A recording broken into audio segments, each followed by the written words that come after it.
without too much ado, just want to explain to you, we're not going to have the announcements until the very end of the evening, based on, we have a wonderful guest speaker, I gather, and so we're going to want to hear what he has to say. His very, very good friend, David Miller, great racing friend and pal, is going to do all the introductions. But I would like now to ask our Madam President, if we could ask Madam President. And a little bit twisted around at times. And thank you very much for that. This is my first official meeting as president of the IVVCC, and I want to say thank you very much to everybody. I was totally overwhelmed with the amount of phone calls, cards, letters, text messages, emails I received, and greetings from all over the place. And I was at the ARM on Thursday, so they have the honour of having me there for the first time. But it was pointed out that the ARM is not the IVVCC, so hence this is really my first duty. And it gives me great pleasure to be here. It's a real honour to be president of the IVVCC, and I'm following in the footsteps of some very distinguished and revered people, and I just hope I can live up to people's expectations. Now, we're going to do, as Reg said, we'll do the announcements at the end tonight, and there's quite a few of those which you'll find interesting. But I would like to introduce Dave Miller now, who's going to bring our guest along and give you, I'm sure, a really interesting evening. So, Mr. Miller, sir, would you like to take the floor?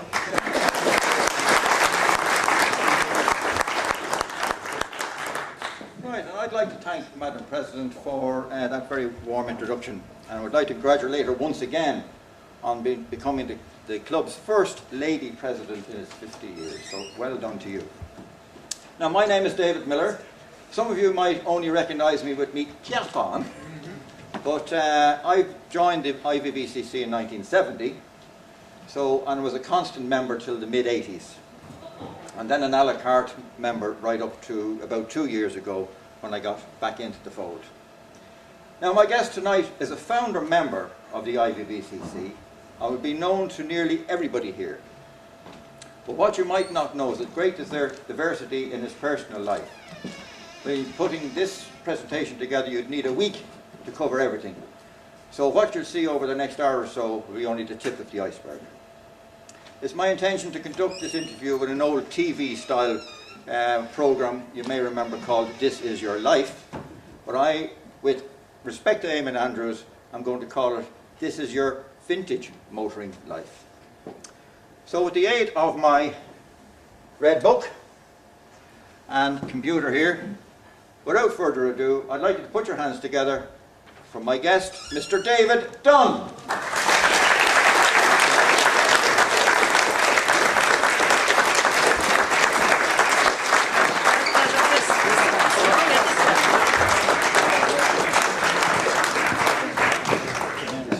Over there, how are you doing? Nice to see you.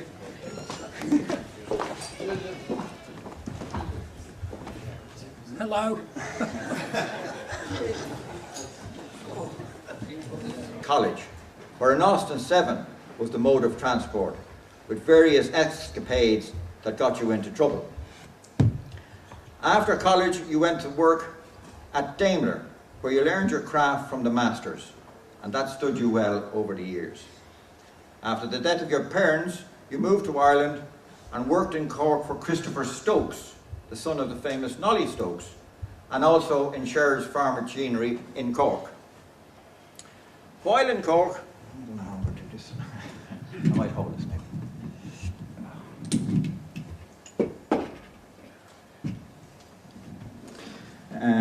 So where was I? While in Cork,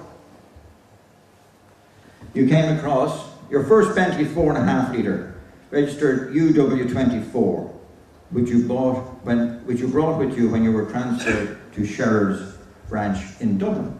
Yeah. Do you want to explain about the car? Yeah, Chris, Nolly actually said to me, he said, I know where there's a Paget Bentley, which was probably quite amazing to hear. And So we went down to Hoboken, and there was an old house there. The garages were all covered in ivy and whatnot, and we couldn't get any results there at all. And in the village, the locals got me in touch with the caretaker. And I remember having to pay the caretaker £3 to buy a new lock to cut the gate off the garage, the lock off the garage door. And that was in there on blocks. And it had been left there since about 1942. And I went mad. I was only 21 at the time. I said, I have to have that.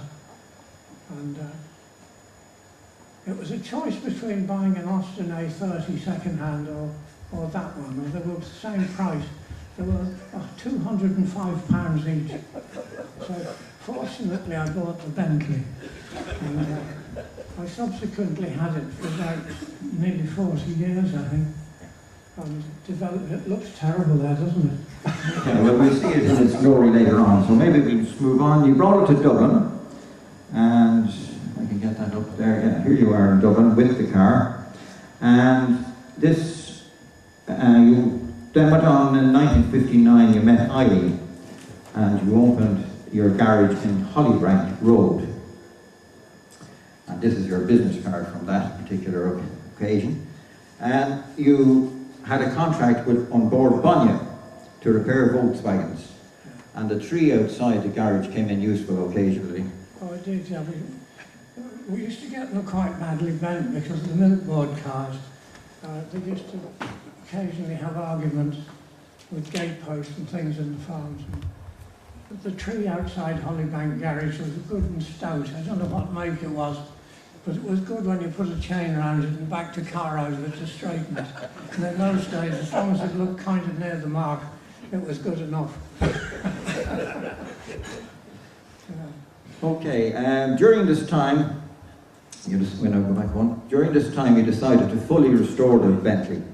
And here you are bringing it into said Hollybank Garage with the three that we were just talking about outside the door. You're driving a Nora Mead Riley, I think, at that time.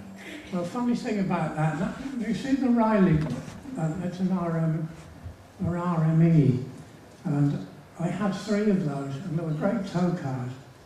And I think that one's still within the club. Maybe somebody in here has it still, I don't know.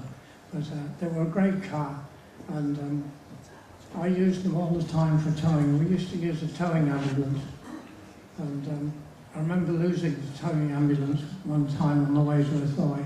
I didn't even know it was gone. Everything got very quiet, and suddenly my passenger stopped talking. He said, "There's no noise, Dave." I said, "God." Well, we looked out and the ambulance was gone, complete with the Volkswagen on the back of it. We went back about 2 miles and discovered it, the whole lot of it in a ditch, and there wasn't really too much damage. The Volkswagen was even more damaged than it was when they collected it. So we didn't tell board Bonya.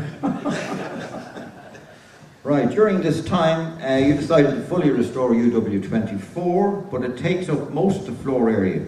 And you were asked several times to get rid of that junk and make room for modern cars to be worked on, as you can see. That's Hollybank Garage, and the fellow in the right, the teddy boy sort of chap, not the one lying on the car, is Don Cassan. Are you here, are you, Don? No, he's not. But that's Don Cassan, the young Don Cassan, and that's UW24 there. And behind it is a Mark 8 Jaguar that belonged to the Sheriffs, which I rebuilt the engine for them. And funny thing about it, many, many years later, Dave bought an XK140, which had the wrong engine in it.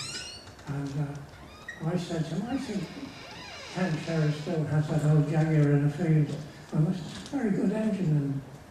And off he went down to Cork and pulled the engine out of the Mark 8 that was lying in the back field.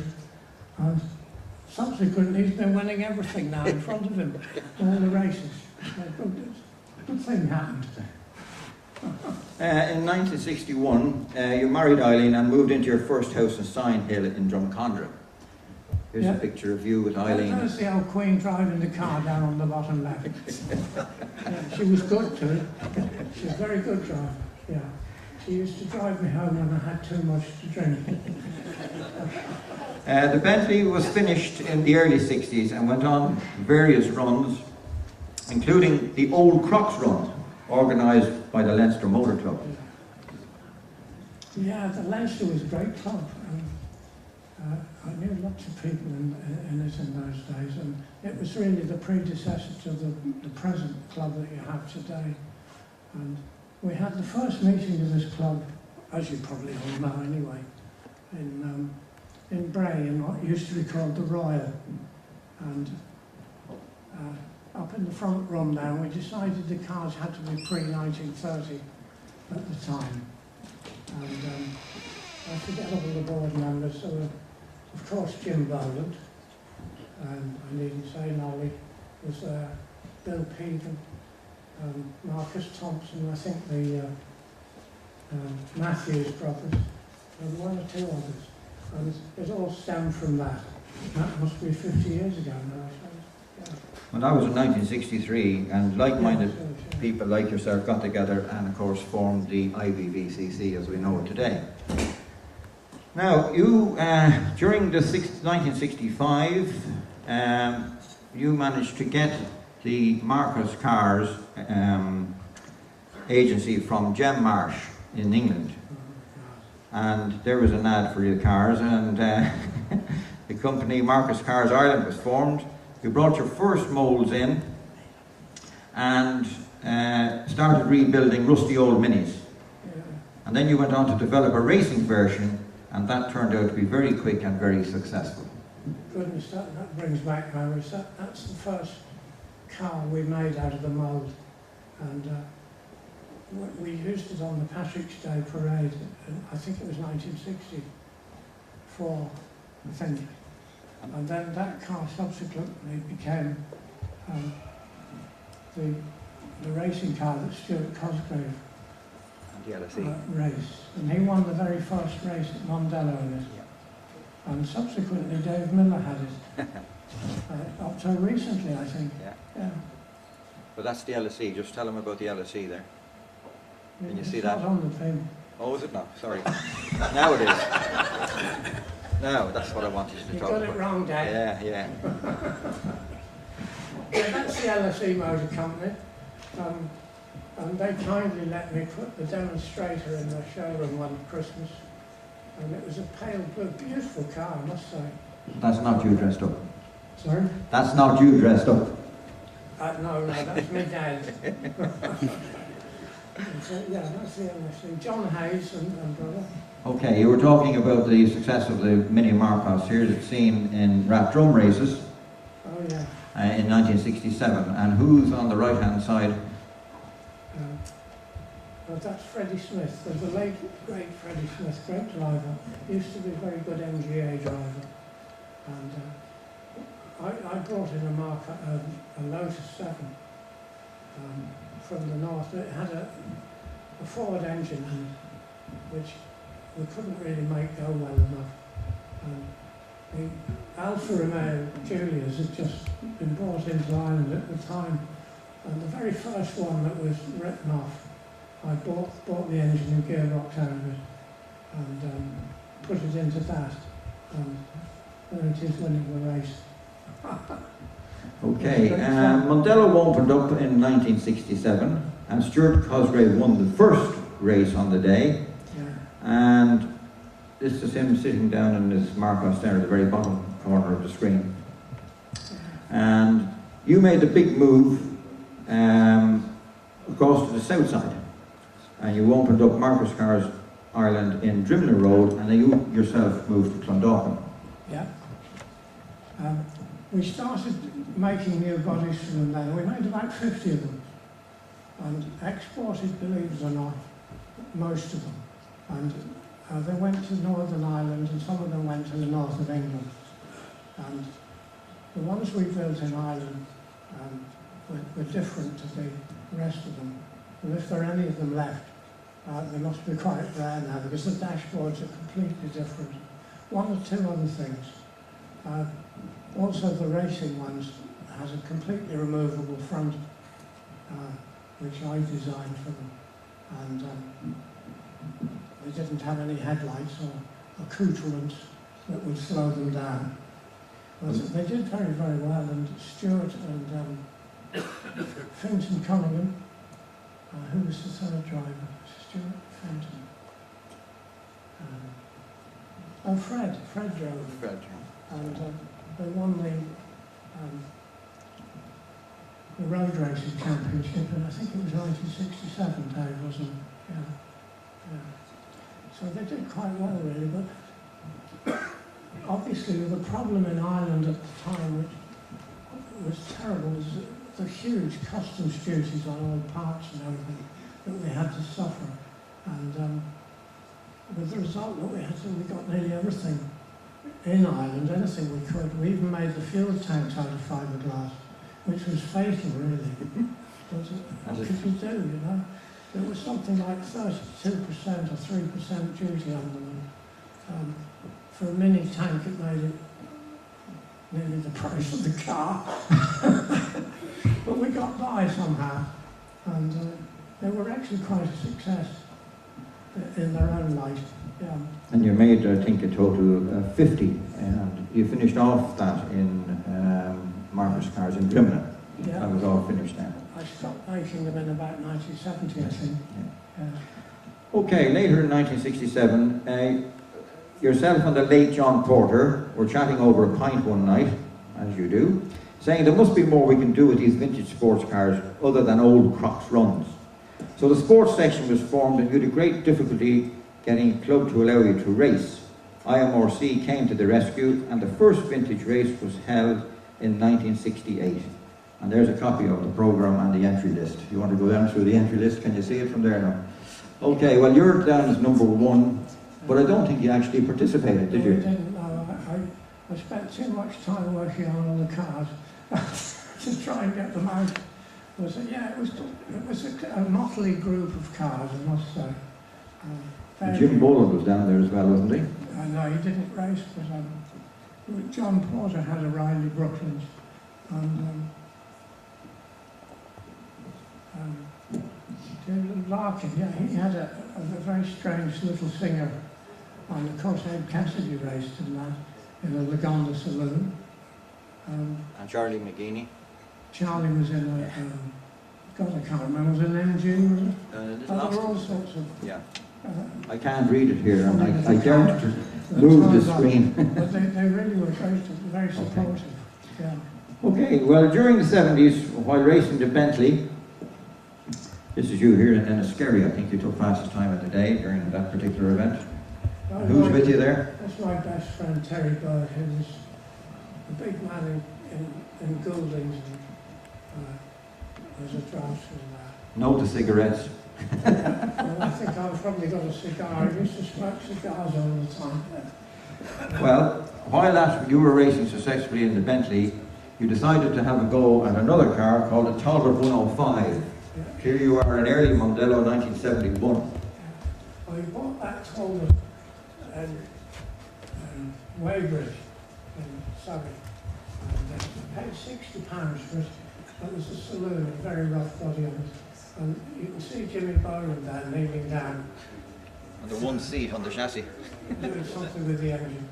And he came over to England with me to connect it. And we decided we'd tow it back with an old Cambridge I had. And I got a puncture in the toilet in the middle of about 2 in the morning. And we stopped. And I went down to see Jim, and there was a little egg and spoon place there that sold greasy food, and we got some knives and forks, and we managed to get the tyre off, and we were in the middle of fixing it.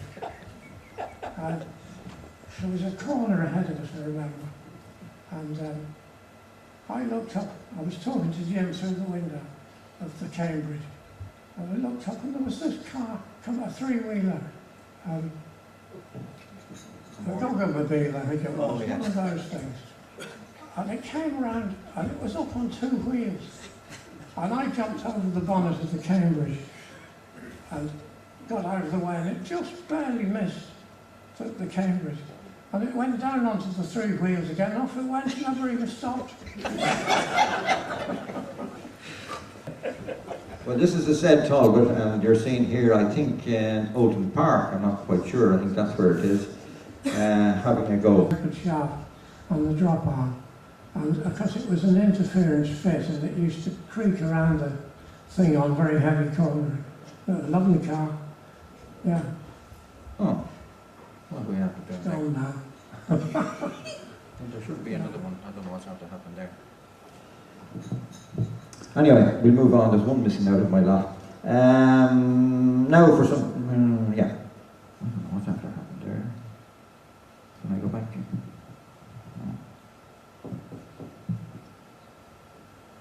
Oh, okay, that's what I was talking about. Lodge Corner, that's EPE in Oulton Park. Yeah, that was the Richard Seaman Trophy race. I think I got second or third in that. And the car behind is actually the Type 59 Bugatti that was sold about 3 years ago for an enormous price. Yeah. Well, that was one I of can't many. remember who's driving it. I didn't know his name. I can't remember now. He turned it over at Silverstone. I do remember that. Neil Corner. Neil Corner. Thank you very much. Whoever that was. Okay. It has to be Kieran. Kieran White. Nobody else. Now, this is the second time that you appeared on the front cover. Yeah, I don't know why really. Was it on the Club magazine? Yeah, I did. I won the Gonda Trophy that year for some reason. And that was the car as I bought it. It looked like a very big Lotus 7 that had been cut down by about 8 inches, and it had 1 foot 6 taken out of the chassis. But it looked absolutely superb like that, I must say. I was very loath to change it. Now for something completely different. And, This is where you and I got together and formed the Phoenix Carriage Company, yeah. and we had an auction in Ashburn, the Yeah, first classic car I auction. think that was in about 1977. 77 is correct. And And you can see the brave Donny with his cap on or his hat on in the corner there. terrible picture, because it's only a newspaper picture. That's Malcolm Alexander on the left. I don't know whether he's still alive, is he? Not sure. And who's in the bottom corner? Where? Down in the very bottom corner, can you see? The late Tom O'Neill. Yeah. Yeah. Yeah. That was quite a And Joe Kelly's there too. But it actually was quite a good auction. Yeah. There's some lovely cars in it. Yeah. Now, later in 1977, we were to have one of our epic dices. Oh yeah, that was the, This one went on for 17 out of the 18 laps. yeah, it was the long circuit, and David, that's David at XK120. We got an engine for that, didn't we, out of a 3.8 Jaguar, I think. But it went very well, but it wouldn't stop. And that was the reason for it giving so much. It's just spinning in front of me. Well, I don't know what it is. Another one in the middle there. I don't know It's what just it a is. Downing. Yeah, go on. Talk about Tony there. Well, Tony, of course, was V8.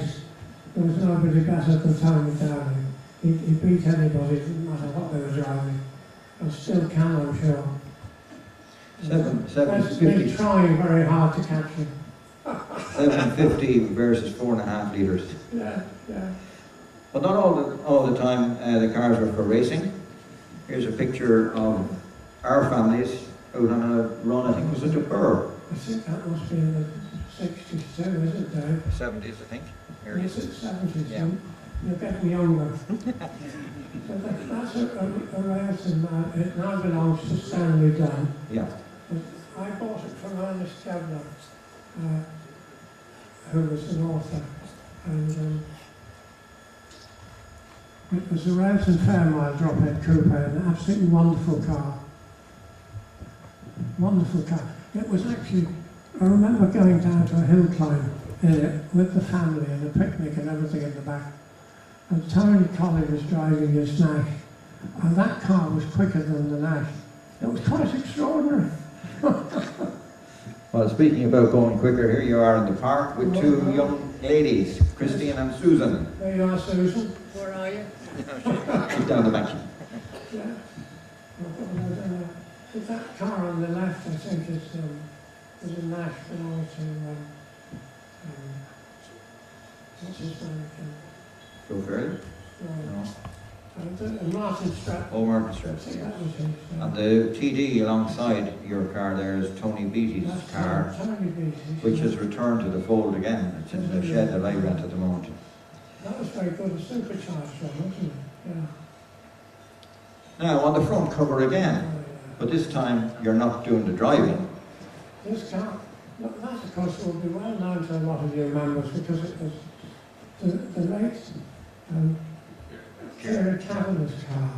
And Kieran, I must say, as far as I was concerned, was the most authoritative man I ever met on post-war cars of that era. He just knew everything about them, and wonderful. He was very badly missed. Dave Miller's driving the Bentley car. Yeah. And the whole idea was that he was supposed to be stopping me for speeding or whatever in the car, and I was supposed to be in the UK, and with the red brick buildings in the background, Yeah. and this laugh was going on here because I was handing up an Irish license, and he insisted that I hand up a British license, and he was giving it to me there. Yeah. He said, that car was recently sold in Canada for $25,000. So it was, poor old Kieran didn't get that brick. Right, we move on now to EPE again. And because you knew the history of EPE when you bought it, you decided to rebuild the car back into the Fox and Nichols specification as a team car. You're seen here at Brooklands in 1980. Oh, Brooklands, yeah. Unfortunately, that's a horrible picture, but Yeah. that's the late Alan Hess, who took the world sports car record in that car at 114 miles an hour for 1 hour. And he took me round some of Brooklands in it. And a lovely man, sadly no longer with us. Because that was its first outing. Tony probably came with me to that. Yeah. Well, we'll see that in a minute. But just the quality of the picture was taken from the Legonda magazine, and when I blew it up, it came like that. I'm sorry. Yeah. But there's a picture of the Legonda now doing a bit of steaming. This was in the park, I think. Yeah, it would be, yeah. That car went well. There's the cockpit as you made it exactly as it was. And what about those cigars you mentioned? Oh, the Ritneys, I think they were Ritneys. I used to smoke them like a chimney. Yeah. And there's the Tony and yourself up the hill. There's Tony Conley and myself going up the test hill at Brooklands. And when we got to, we actually got into third gear going up there. And we took off at the top. And we very, very nearly annihilated the hut on the left. Do you remember that? Because we couldn't see anything. Okay, you always had an affection for Vauxhalls, as we saw earlier. So here you are getting another one in the UK with the said Tony. I was totally recollecting it from Julian Ghosh, who was a past president of VSCC. That car there still is. It's the oldest known 3098 to exist. It's an E-type, which means it's a side-valve engine of 4.5 litres. Cracking car to go. Loved it. Yeah. Well, speaking about going, here it is prepared and ready to go in the Phoenix Park. Yeah, yeah. Well, there it is racing at the bottom. Strips. And there it is again. Oh, yeah. That was in the Irish Times. I think it had, I forget the caption now. It says something like raindrops are falling on your head or something of that nature. It was a great car, and the only way I could stop it at Dublin Corner was to dive straight into the floods, because it only had rear wheel brakes, and it certainly stopped it. The only trouble was the car was actually winning on handicap quite comfortably, but every time I used to come into that corner, I dived into this bottom, but then The next thing was that before our magnesia got flooded, so I was out. Great car. Right. Oh, that's a Newton-Ards, isn't it, Dave? It is indeed, yeah. That's UW Dave driving it in front of me. Your two favourite cars. Yeah, and It was- EP97. That's That, right. that car there, EP97, was an outer circuit Brooklands car. It did the double 12 and the 500 mile race, and was driven by very famous drivers like Lewis and Brackenbury and Charlie Martin Trigger. So this is, The other car there is the other team car, yeah, which belonged to Lord. Lord Uh, Dunleith. Here, Hen- here Henry- and to the fore again. Henry Dunleith's car, and they were two peas in a pod. Yeah, But I managed to get mine to look just the same. you sure did. In fact, they don't look great at the back like that. A bit of a Throckney bit effect, but that's the way they were. And of course, Fox and Nichols, who ran the team of Lagondas, got the chassis and put the bodies on them in 10 days. So what can you expect? Yeah. But being such a famous car, it seemed to manage to get onto calendars and birthday cards and postcards, and this is a lovely Knuckles drawing, is it, or Knuckles Yeah, painting? that's actually a painting by Roy Knuckles of the car doing the hour record with Alan Hass and Passenger. He actually did the 114 miles and only had a puncture halfway through, so he might have gone a little bit quicker had he not had the puncture. Nice picture. He made a big mistake though. It doesn't have an exhaust pipe on it. Oh, really? Well, it does here. This is a picture taken by Paul Oldway up in the Dublin Mountains. That was as I finished the car when I'd rebuilt it. I think I got it fairly right down to the number of rivets on the bonnet. Yeah. And if we went back to the previous picture when I was racing in Brooklyn, you even turned the horns sideways. Oh, that's right, yes. And there's a fly screen across the little two fly screens there to stop the flies getting at It them. was made out of the mesh out of a meat safe. And that's what they used in those days because it was lighter. And they didn't use the screens anyway. It was only put there. So there's a door under the exhaust pipe, and that was put there for the more regulations. But it couldn't be opened. Right, we're going to take you back to your first love, which was Austin's. Yeah. Here you are looking anxiously back for Paddy McClintock during the Round Ireland rally that you went on that year. That car originally belonged to the late Don Hemingway, who I'm sure a lot of people would have known. And he called it the Brucie, and of course it's still called the Brucie today. And Eric Byrne has it now, but I did a circuit of Ireland in that with Paddy McClintock at night time. And it was quite a daunting task because the headlights aren't the best. And nor are the brakes. Well, I remember coming behind them in Wicklow somewhere. I had a combination of that and a driver who's nearly blind as well. with two heavy guys in the wee car, and I'm driving behind, and I see the two back wheels starting to do this.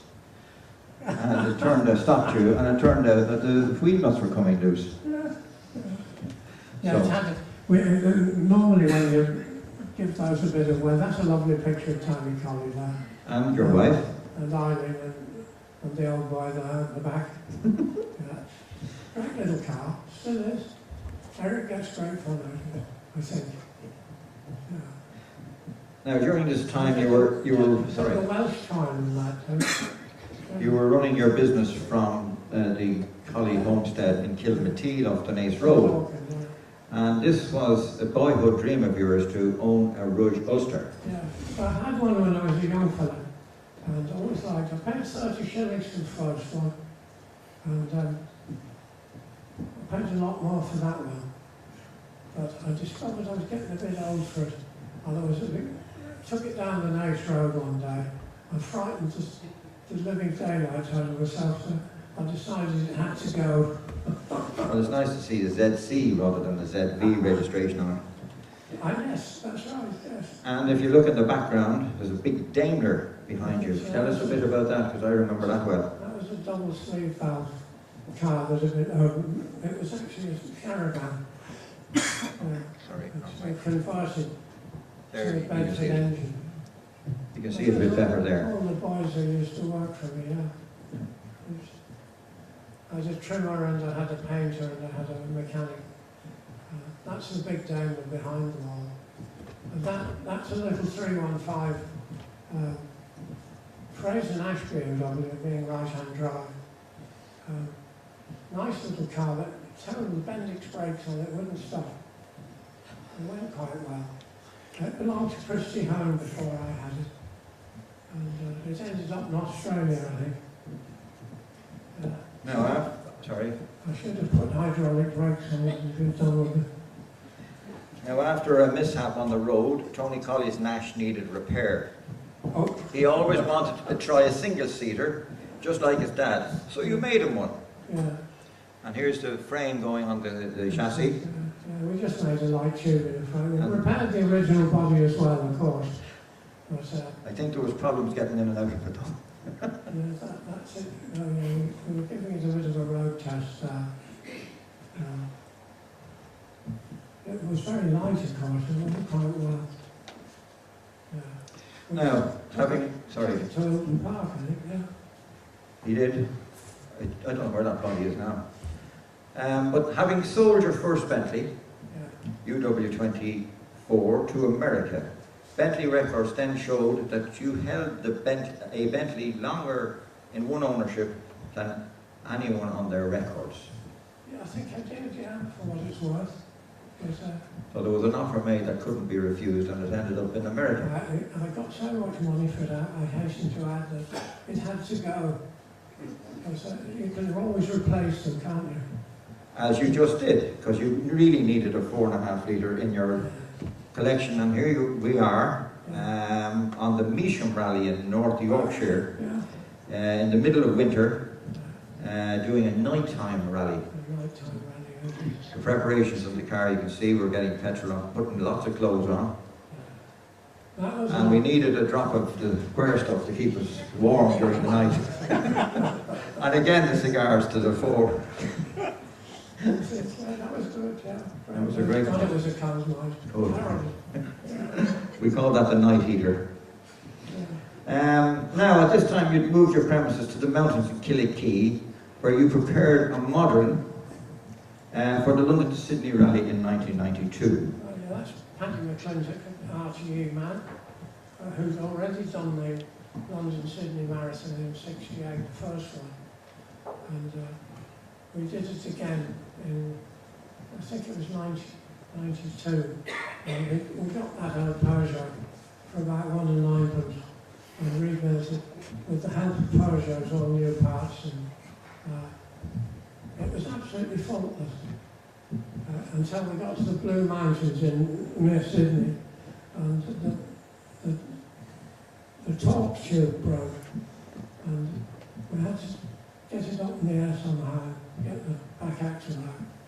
And some local people came along with a mobile welder, and we welded it up and finished the rally, so it was great. You know, Paddy was great fun. He's living in Surrey now. That was in Turkey, wasn't it? Oh yeah, cold Turkey. Yeah. Cold Turkey. Yeah. So I'm not very good at talking about these things, as you can see. I hope I'm not boring everyone. Now, we're back in the UK again. I had just got a big van, and you'd always wanted to have a C-type Jaguar. Yeah, I did, So here you are in Proteus's workshop. I'm collecting the chassis and body of Proteus. I did. When Dave was with me and Paddy, and as you can see there, Proteus were the only people really to make a very, very good facsimile of the original. You know, the tubular chassis wasn't quite the same. So I decided I better build one. And I got an old Mark 8 here that was absolutely rotten. I took the engine and gearbox out. I also had to get a Mark II, I think, and it used the suspension and various bits and pieces. But that was the end result. So, great car, but I never liked it. It was too like a new car. It didn't have that nice old car feel about it. It just drove like a brand new car. So I decided that I'd get rid of that and I got a Bugatti instead. Well, that's coming up in a minute. But just before that, talking about Jaguars, you and I went to the Killarney Stages Rally in 1996, where we won our class. You were navigating for me in a Mark 1. Yeah. So that gave you the bug, and you went on to develop this. Well, that's a very interesting car. It was known as the Jagnet. It was raced in England consistently in the 60s with the 2.4 Jaguar engine and gearbox, hence the name Jagnet. I'm back actually. And when I got it, the engine was virtually shot. So I managed to find a 4.2 engine. I put a 4.2 engine into it, and it really could go very well. And even with the weight of the 4.2 engine, it handled beautifully. And Tony Colley was my navigator. And the first year, we managed to get second in class. And we would have done better, and the brakes went on fire several times in Rolls Gap and various places. So, for the following year, I put MGB disc brakes on it, and it managed to stop an awful lot better, and we won our class that year. So, and David Dunne hasn't now. Well, for the moment. Okay, so following on that, you bought yet another team car. This time it was a 4.5 litre Bentley, a famous Irish Grand Prix car, and the 3 DDTs, as in Dave and Tony, took the car to Le Mans, historic 24-hour. What a great event. Yeah, we drove the car there and back, and 3 of us participated. I had a bit of magneto trouble. Who's that driving? That's you coming in from practice, and Tony's on the right-hand side there. We got good sponsorship, or Tony got great sponsorship for us. We got tyres and sorts of things. And the car was really lovely. That car did the double 12 at Brooklands in 1929, and it did the Irish Grand Prix in the same year. So it had a great history. It was original body too. The engine wasn't original, but very few of these cars are the original engines now. They were nearly all wrecked and replaced with engines out of whatever you could get. This picture shows the lineup for the Le Mans start, and Tony being the youngest, we put him forward to do the first stint. Is that Tony in the black? Yeah. That's him there. Yeah. And here he is running across the car. I don't know what this hangman's noose is doing here, but anyway. He managed to get away ahead of anybody else. Yeah. Great. Good for him. That was a super Well, event. we had a great tactic to get away first. We left the car in first gear with the magneto switches on. And all he had to do was jump in and press the starter button and semi-retired, and away he went. And it immediately advanced the ignition. Whoa. And it worked. And I'm wearing the tie to prove that I was there as well. Okay, the same car then was down in the Gordon Bennett centenary event run by the Kildare Motor Club. And here you're running the team car again. That wasn't a great circuit for it. It's too heavy. Very twisty and very heavy car. Yeah. Right, we move on to 2004 and the Phoenix Park. Now this Phoenix Park in 2004 saw the biggest race for pre-war cars ever in the park. And not only were you competing, but you were asked to supply the course car. Yeah. And Eddie Burke and Susan did the honours. Yeah. That was a lovely old Type 46. I hadn't restored it. It was a great car. It was a straight-eight 5.3 litre engine. 3-speed gearbox. It worked very well. Look for There that. it is down at the bottom, the sports car. Look at the lineup behind you. Yeah. Right. In fact, you were in that lineup, Yeah. and here you are. It's just passing Tricky Pilkington. That was the Team Alpha that won the 1928 event here, I think. Yeah. And what's happening on the top picture? Karen will probably do this. Who's spinning behind you there? Who's behind me? Yeah, there are blue cars. Yeah. I can't see another car behind me. Delaney. Yeah, he's spinning. Can you see him? I can't see Oh, behind him. sorry, at the top. Top picture, yeah. Yeah. Yeah, that's Delaney. He actually raced in the park in the original racing, I think 1930. Was it, Karen? Not sure the car did, he didn't. Yeah, or was he? No. But yeah, he was a bit doddery at that stage. He was kind of inclined to get in one's way a bit. But he was rather more elderly than yourself, I think. Yeah, well, that's saying something, yeah. Okay, well, we'll move on to yet another Jaguar. Oh, sorry, Bentley. And here you are in your workshop working on the Lawrence Special. Yeah, that was it. I got withdrawal symptoms when I sold the Bentley. I decided I'm going to have another one before I got too old. And I bought the Lawrence, which was built by Sid Lawrence Garages in London in 1948, mainly out of spare parts. He commandeered or bought nearly all the old Bentley Motors stock of spare parts, and that car was built out of a mixture of new parts and parts from 4.5 litres, and the engine came out another. So it was a bit of a bitch, but it was a highly effective car. It used outrigger springs on the back, and it was quite quick. But I don't really think it went any better than the team car, believe it or not. So it goes to show, doesn't it? Well, speaking of Bentleys, here's yet another one. But this is a very strange beast. Tell us about this one. That was a car that it looks like a Mark VI, which largely it is, but it's been lengthened by a foot. And it has a B80 engine, which is a 6.3 litre straight 8 military engine. It was terribly fast, terribly fast. So that's it there with the Lawrence on the back. And we took it down to Ashford for a hill climb, for a sprint. And I ran the 2 cars at the sprint, the tow car as well. So it's not often you see a race car pulling a race car. No. But you got great enjoyment out of that. People may remember the Lawrence at the IVBCC dinner recently, not last year, the year before. Death of Hare has it now.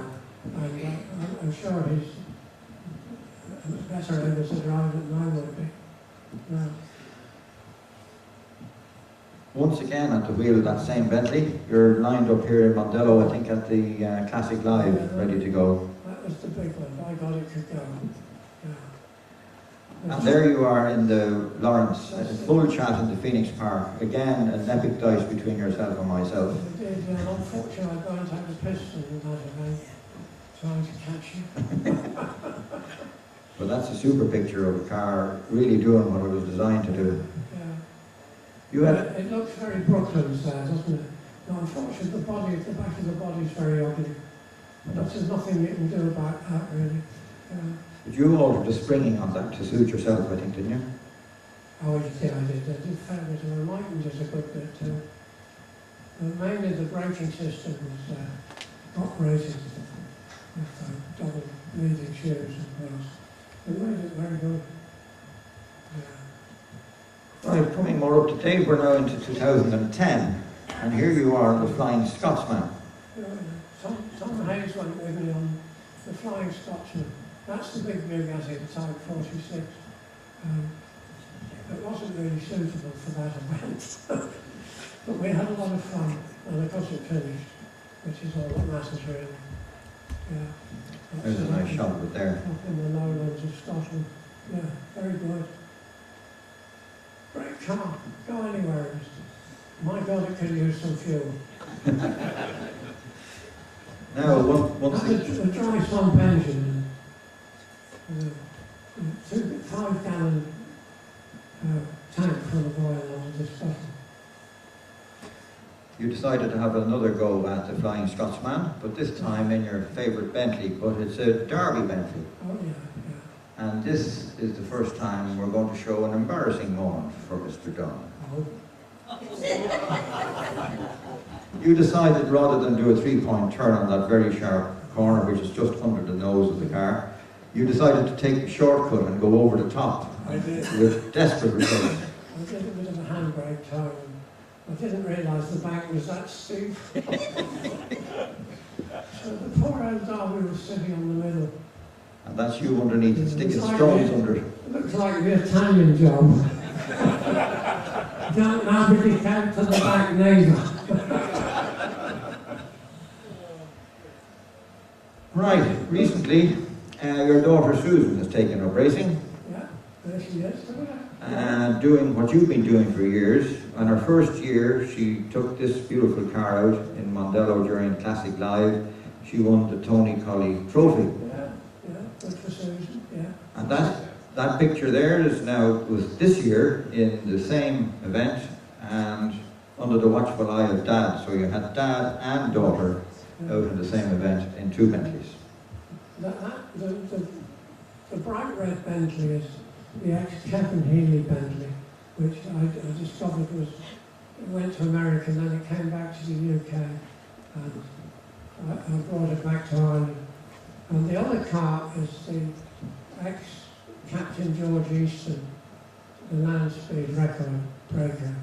That was his 2-seater. The back of it was very strange. It's got a double boot lid, and it was used for carrying all the timing equipment for the land speed record, which he used in, very frequently for those sort of events. It's really the best Derby Bentley I've ever driven. Never drove one as good. I'll probably never win the drive a better one. Yeah. Okay, well, we'll go back to your workshop once again. These pictures were taken only on Saturday last, where you have your collection lined up, or part of your collection lined up. And as you can see, they're quite an impressive lineup of cars. Do you want to go down? We have other pictures of them later, but Well, that's the red Bentley. yeah. The next one is a Malibu Bentley. And I put a 4.9 S1 engine into that. Because the original engine had a cracked block. The next car is a Gurney Notting semi-razor edge car. Well, that one's a Talbot 110. And then there's an Invicta 4.5 litre. And then there's the More close-up shots, and maybe we go through them. yeah. An impressive lineup, you'll agree.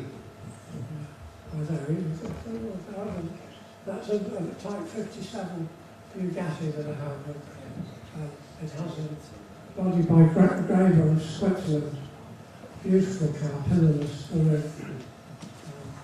not quite ready yet, I nearly finished it.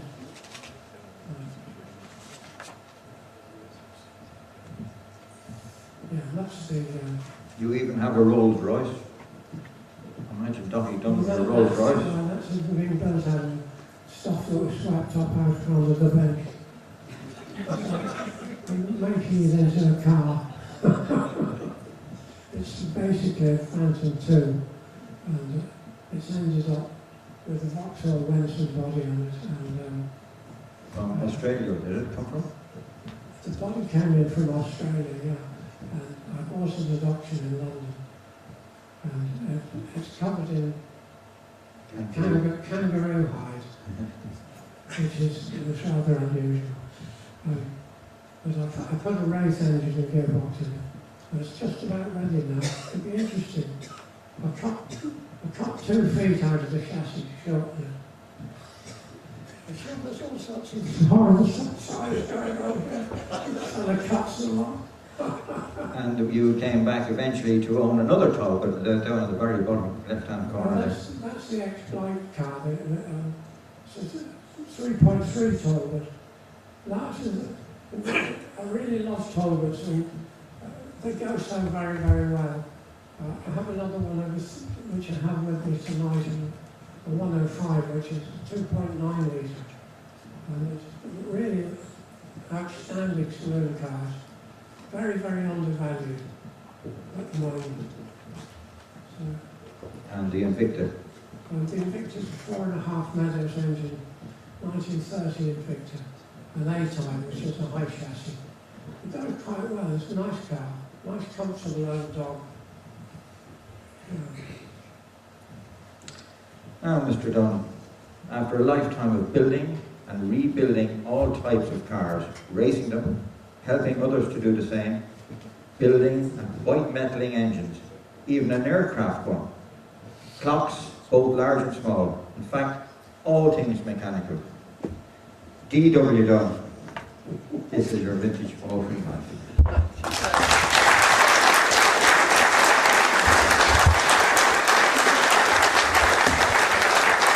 Thank you very much, sir. I hope you enjoyed that. And you picked up the iceberg on the material. Well, thank you very much, David and Dave. Dave calls us Dave, and I know his name is really David. I know David for many, many years.